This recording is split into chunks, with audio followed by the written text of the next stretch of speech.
Welcome to My Life. This is John Ochins, and today we're going to be talking with Jerry Thomas.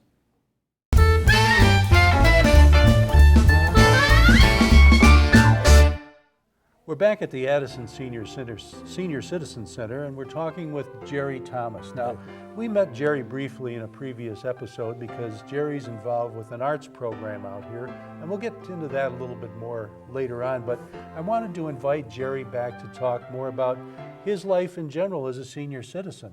And Jerry, do you mind if I tell the people your age? No, I don't care. Jerry's 75 years old.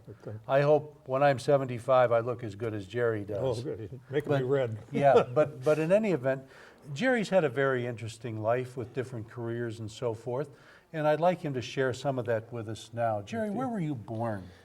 I was born in a hospital in Ferndale, but I always say Clawson because that's where we lived. I lived in Clawson for all through my school years, high school years, and then when I got married, I moved a few houses up from my mom on East Baker in Clawson. That's while I was going to college. I went to Highland Park JC. What did your parents do? My dad was a tool and die maker at Pontiac Motors, and my mother was a homemaker. And my dad only lived to age 46. He had a heart attack and passed away. And my mother, God bless her, she raised my kid brother and myself and did very well. We had some tough times.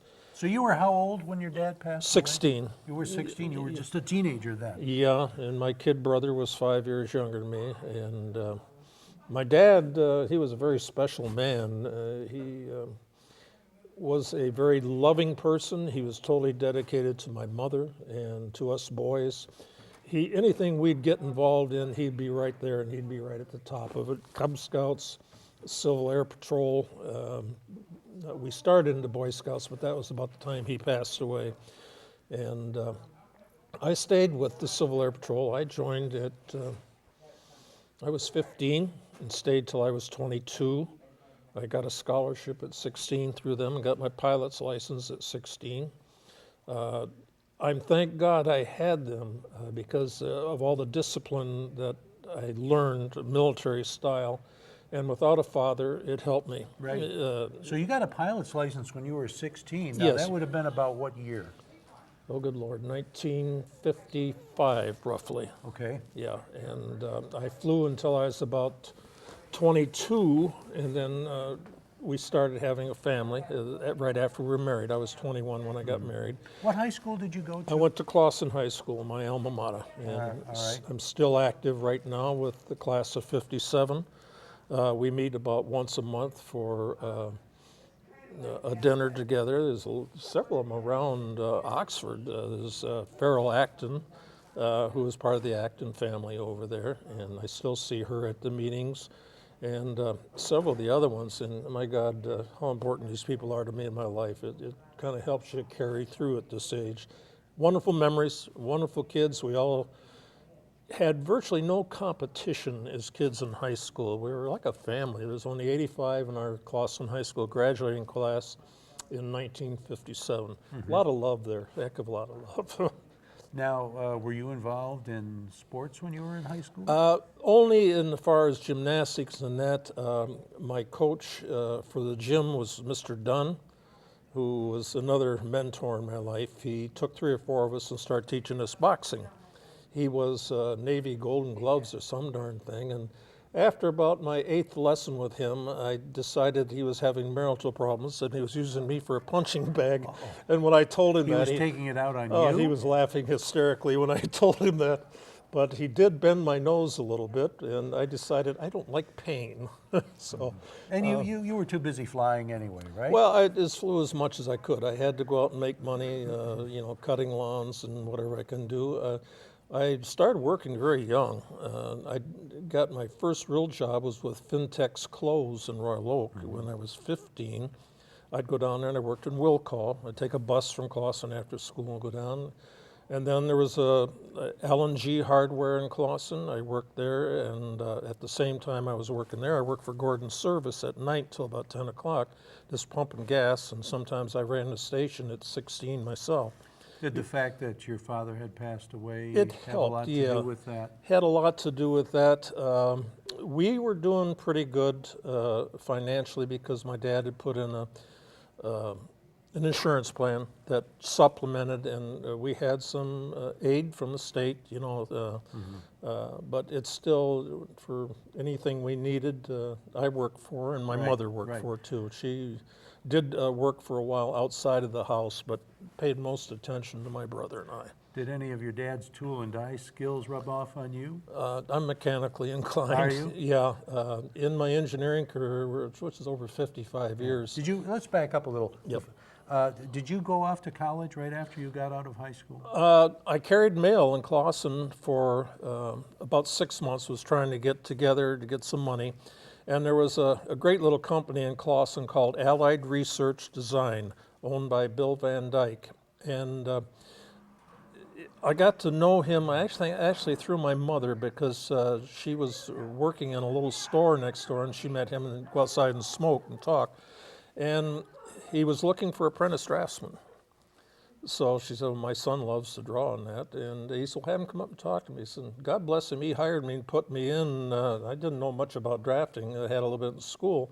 But it started my engineering career. So while I was going to college, I was drafting for them. And then I just moved, about every 10 years, I'd move to another company to broaden my skills. I never finished and got my degree. Where did you go to college, though? Highland Park and Macomb. Oh, okay. Okay, and I was promoted to the position of an engineer at Harley Earl Associates, which was HEA Engineering in Troy. And the title carried on, and then I spent a few years there, and I went to Jared Industries, which was marine engineering. They did a lot of big ships and Navy work over in Birmingham off of Crookston 15. I continued on with them there. And I'd move, like I say, about every 10 years, getting different experience, and I had a lot of mentors. I had my fellow engineers that were graduates spent a lot of time with me and would teach me different things. And I was right ready to take the state exam. I knew I'd pass phase one, but the math was the thing that really always killed me. I was good at trig because I could see how I'd use it in my designs and tooling and things like that. So I laugh, and so do my kids. They said, my dad's worked on everything from reactors to special toilets for the Navy. So I worked on Enrico Fermi through a group, and then we, at Jared, we developed roll stabilizers, and that was part of my program. I was a senior designer. And I just bummed around different companies, and out of my total 50-some-odd years, I only lost 6 weeks' work. Wow. That whole career, and that's when Apache trailer went down. I had been at Apache for 2 years as a manufacturing engineer, and they quit producing these little 6-wheel skid vehicles that I was in charge of, but had a lot of fun. Now, you're married, and you've been married yes. for quite a while. Right. Where in this scheme of things did you meet your wife? I met my wife through a buddy. While I was going to college, he was at, the old Woodward Cruise area. Oh, yes, very and well. when I'd get out of school at night, I'd stop and have a coffee, and he was there with my wife and his girlfriend. He said, Jerry, come on over, I want you to meet somebody. Well, I was on an I hate women kick at that time. I hadn't dated in a year, and I said, I really don't have time. And I guess that kicked a button with her, because the next time I was in driving, I saw her, and she was a beautiful woman. She still is a beautiful woman. Okay, I'm going to stop you right there because Okay. we have to take a break, but we'll be back with the rest of the story.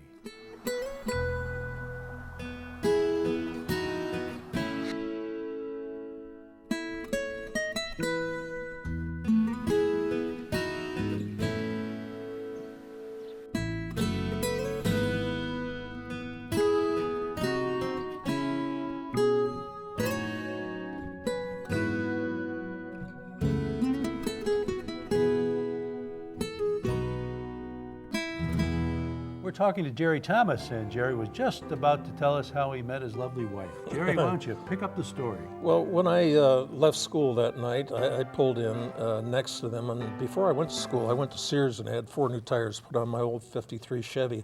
And my wife, Joyce, leaned out the window and says, you're getting a flat tire. And she says, actually, you're getting 2 flat tires. Well, they had rim leaks, and I was so furious, I just got in the car and I left. Well, a few weeks later, I stopped at the Maverick Drive-In, I think that's what it was, and get a cup of coffee, and she was there. She'd just come from a shower, And I said, God, she's beautiful. I went over, I tapped on the window. I says, hi, do you remember me? And she said, no. I knew she did. I said, I'm Jerry, Cliff's buddy. I says, can I call you and see about having coffee or something? And she says, yeah. She gave me her number. And So she was a friend of a friend? friend of a friend. Okay. And from that time on, we never dated anybody else and got married about, I think, almost 2 years later. And how old were you then? I was 21 and she was 20. Okay. Well, was she from the same community as you? No, she's a Royal Oak girl, Royal originally born in Missouri, and she lived at 13 in Woodward, right behind Beaumont on Garden Street, and had a lot of friends over there. She was a reporter for the Royal Oak Tribune. Really? Yes, and just before we got pregnant, Grant, I think he managed the place, said, "Oh, I promote you, you better not get pregnant." Well, guess what? We were Catholic, and we had 4 children rather quickly over the years, and thank God we did. And he was a nice man, and she's a very good reporter, good writer, excellent thing. And I'm blessed the day I met her, and very much so. Did she work outside the home as you went along, or? No, pretty much she became a homemaker and a mother, with 3 and 4 kids Sure. over the years. That's a full-time job for any lady. When we lost our boy in 1969, she went back to college for a while at night, and we shared things.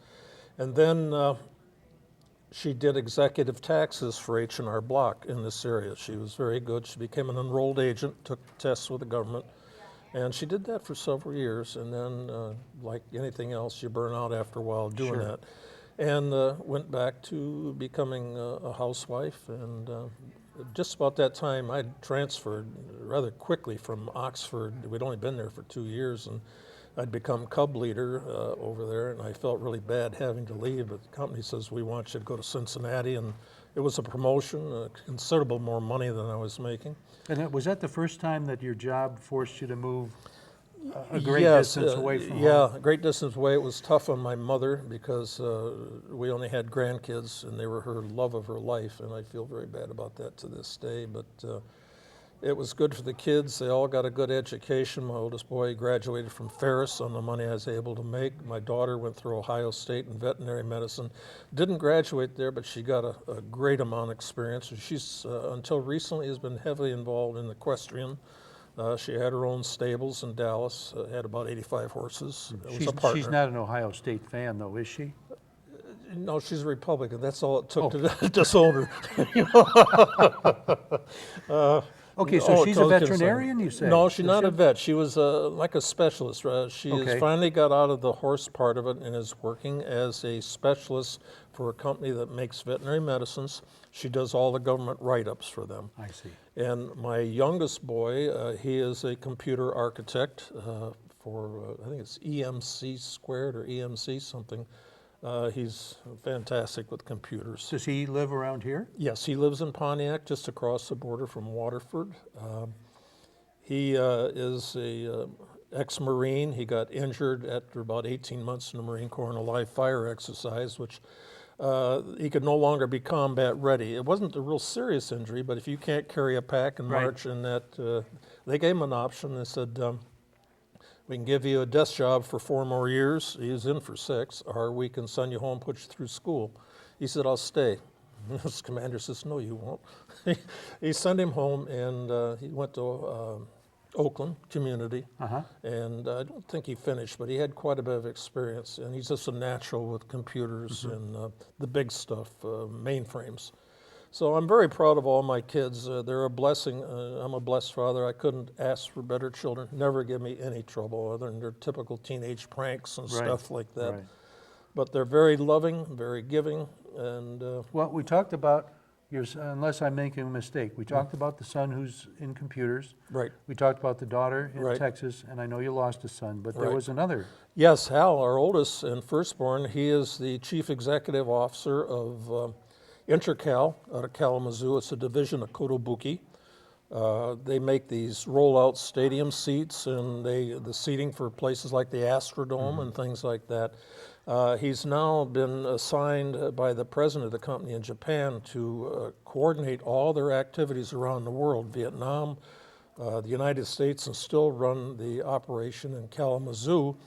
and they're trying to share their different products that they make. The parent company, Kotobuki, is a bullet train manufacturer. And they have several other entities, and so he'll be traveling to Vietnam. He'll be traveling to Belgium. He just got back from England, and there's someplace, Japan, of course. The parent company is there. So, and he loves it. He's a natural. He's a graduate of Ferris State, and my God, what a school that was. That boy just blossomed after going there.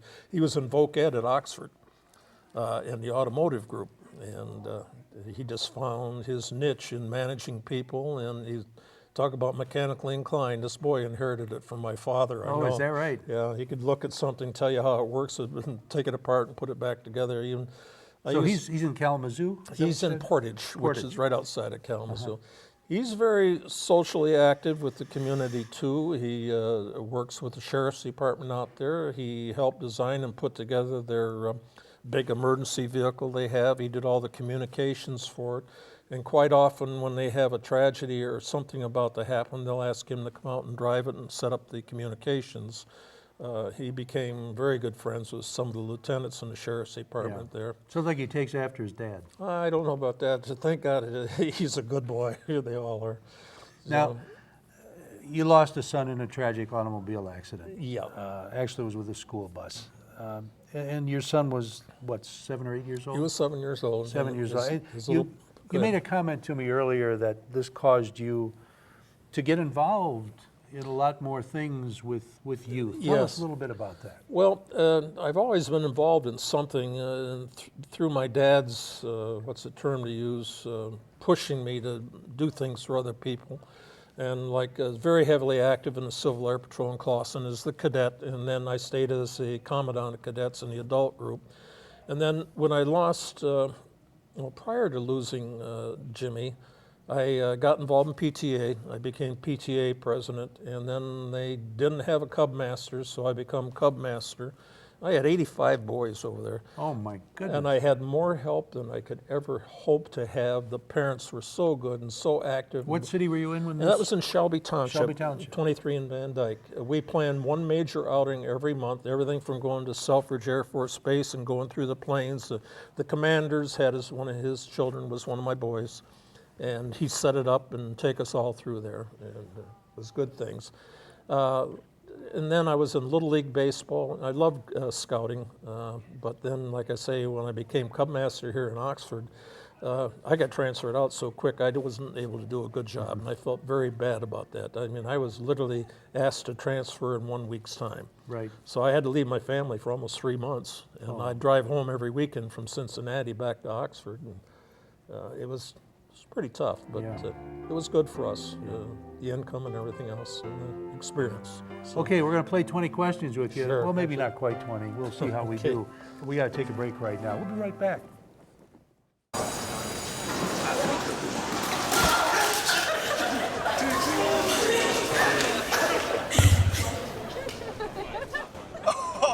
That's low. That's low. That's low. Look, he's blushing. Seriously. Okay.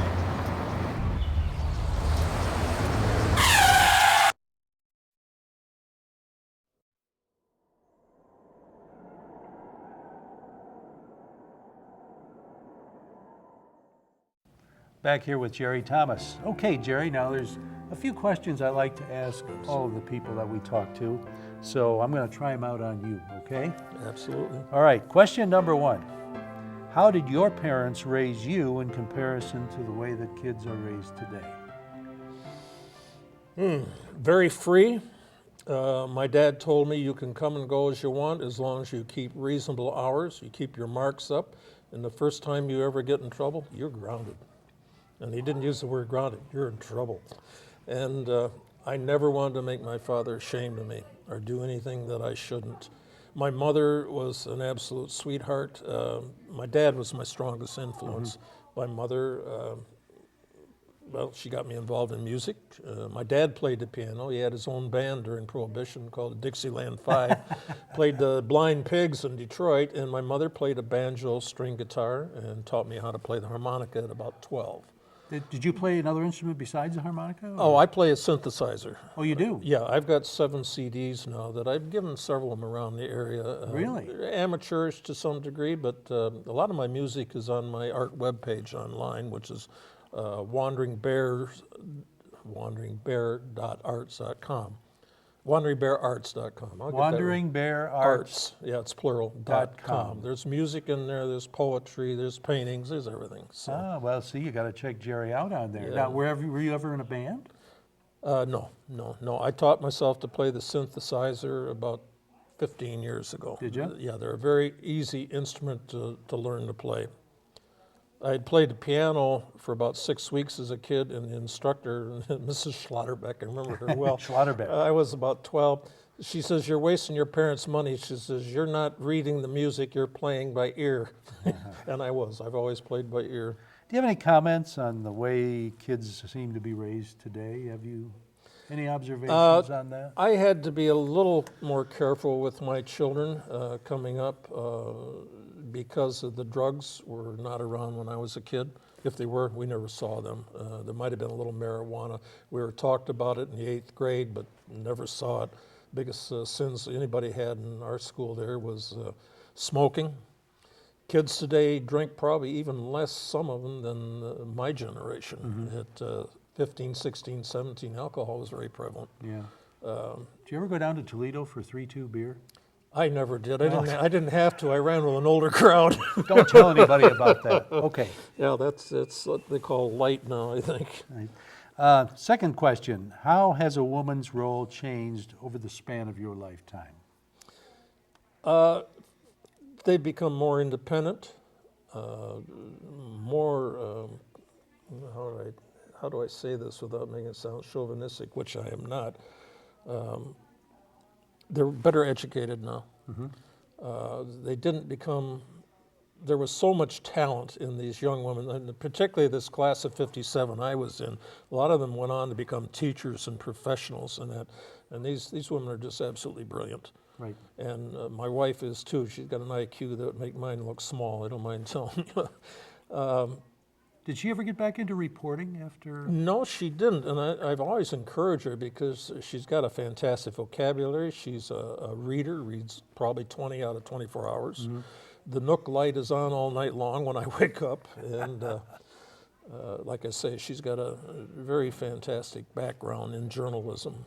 She went to Mount St. Joseph College in Ohio, and also some time at U of D in Detroit. And got an excellent education at Shrine of the Little Flower, which I'm still very parochial education as compared to the typical thing we have nowadays, public schools. Public schools are good, they're necessary, but I think you can really get into the better curriculum, and they're pushed more by the nuns. I'm a Catholic, but I wasn't at the time, and I wish I had gone to a Catholic school. Right. I really do. Yeah. Or a parochial school. Okay. Oh, you'll be good at this next question. Uh-oh. How has technology changed things, and is it for the better or for worse during your lifespan? Oh, much better. Starting out as a draftsman, we would draw things time after time on paper and take hours and hours and hours. And then I got into computers about 20 years ago.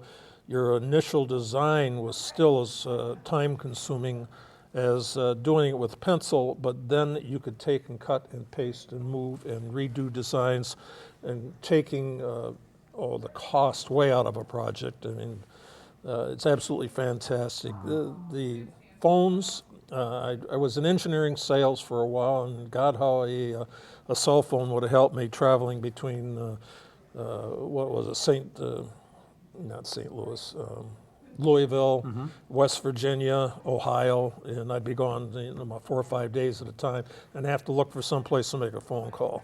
Okay, now, you're 75 years old, right? And Right. you're talking about cutting and pasting.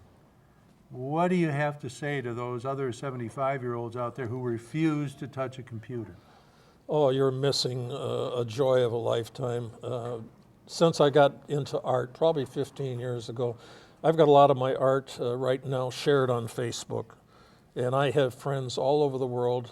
I have a little young Indian girl that's about 24 now. I first met her when she was 16. She just lost her father. Oh, And she was just decimated.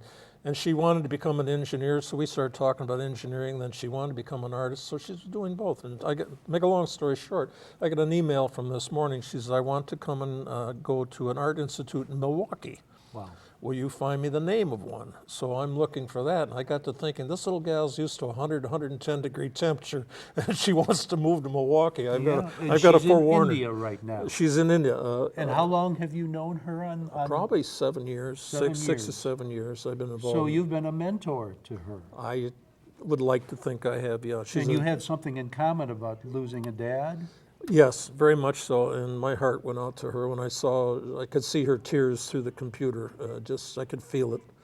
And her name is Sita, and she's a darling young lady and very talented. And then I just saw her recently. She's out working with kids, and had made some things, and she's passing them out of boxes to the young Indian children. I says, that's my little buddy, you know.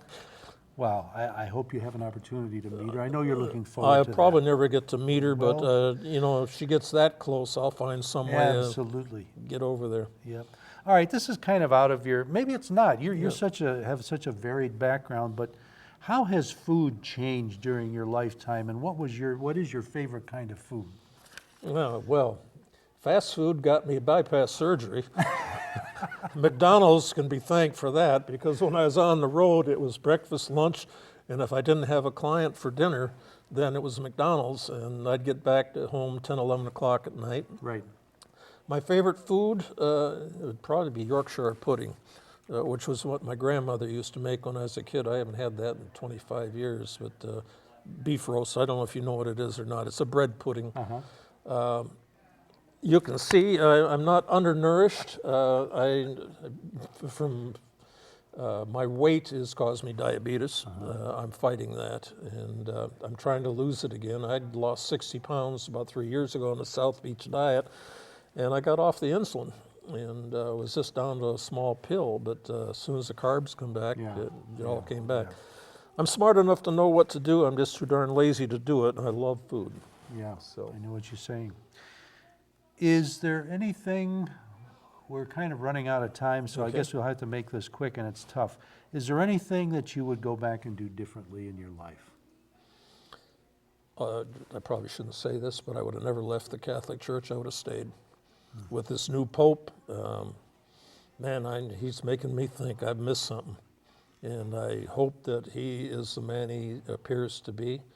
His thoughts on people, and I hear the criticisms about the social government and everything else, and Christ was a socialist. And I believe in that. When I say socialist, I mean taking care of your brother and sister.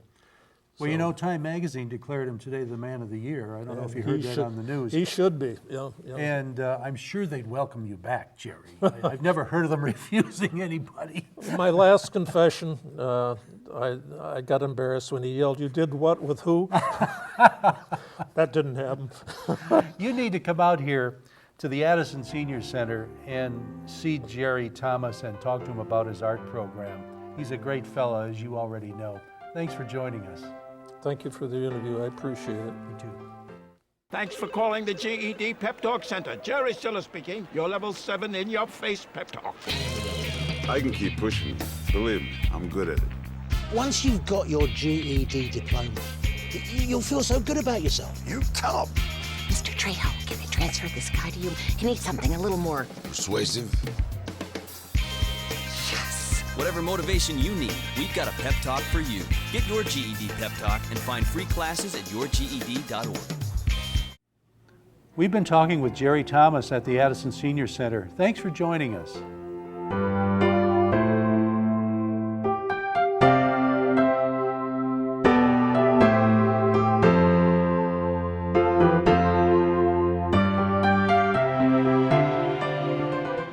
You're watching OCTV, Oxford Community Television, serving Oxford, Addison Township, and the village of Leonard.